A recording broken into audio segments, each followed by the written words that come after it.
Mapagpalang araw mga kataba. Nakabili ako ng bulig. Nakabili ako ng bulig sa Okay. At nalinis ko na yan. Linisin nyo lang ng salt tapos tanggalin yung hasang pati yung nasa loob. Medyo matagal siyang linisin pero malasa kasi itong isda na to. Fry ko muna. Yan o. Hindi naman masyadong fry na fry. Basta pinapadaanan ko muna sa ating kawali. Piniprito ko muna. Magpipesa naman tayo. Itong ating mga ingredients. Patatas. Repolyo. Pechay.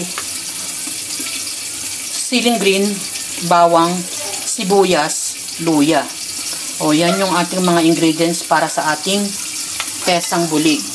So, hindi ko na masyadong pinapakita yung pagpa-fry. Nakapag-fry na ako ng ilang piraso.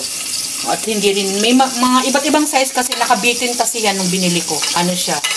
Parang isang set na ganun. Ayan. At malasa yung isda na yan.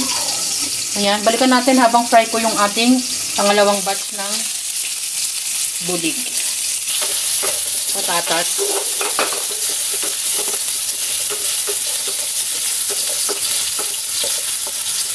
Ayan natin siya mag-fry dyan sa gilid. Tapos, maglagay na tayo ng ibang panggisa. Bawang, sibuyas, luya.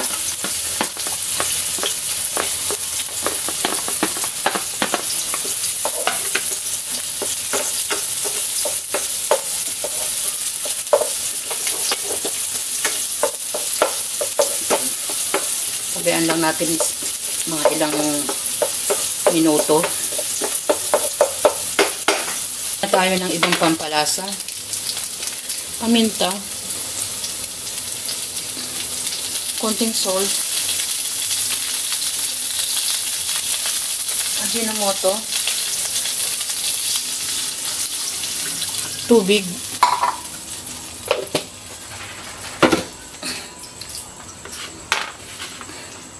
at ito dahil mas matigas to, yan, at sili.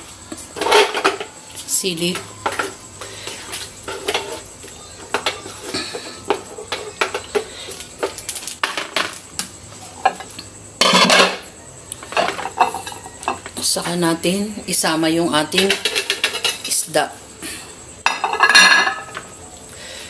Dahan-dahan lang.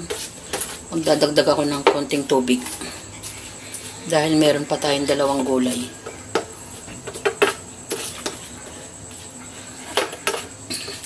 Yan. Saka natin takpan at konting tubig pa. Kumukulo na. Unti-unti ko nang nilalagay yung ating dalawang gulay. Repolyo at pechay. Pabayaan lang natin matabunan. Hindi ko masyadong hinahalo kasi para hindi madurog yung isda natin. Lulubog ko lang ng konti itong ating gulay. Yan. Yan. Masyadong maraming activities ngayon dito sa amin. Dahil alam nyo naman, ang panahon ngayon ay marami ng kasiyahan. Pero kailangan pa rin natin yung talagang spirit ng Christmas. Tapos, kasi ako naglinis nito sa palengke, nililinis na. No? Para hindi na kayo mahirapan. Pag meron din lang naman. Ayan. Halos luto na yan.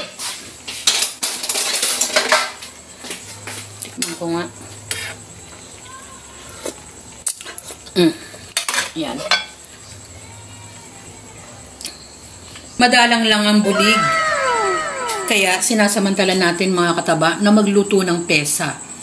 Prito muna natin ang isda, saka tayo mag-isa.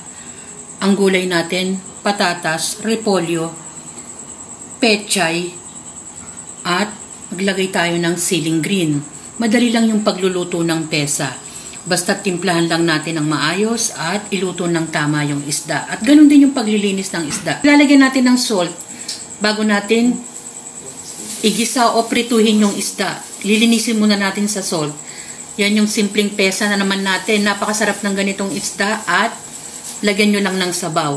Enjoy, kumain at maging masaya. Salamat sa panunood! lahat. Bye! Ingat mga kataba!